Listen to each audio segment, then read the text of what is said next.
This is how to use the Lloyd Instruments TG62 double bollard grip. The grip consists of the main body with a fixed pin and also a removable pin.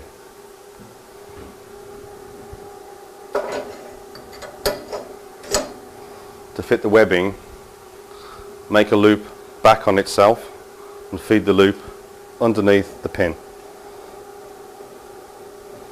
Then we can slide the pin through the top hole.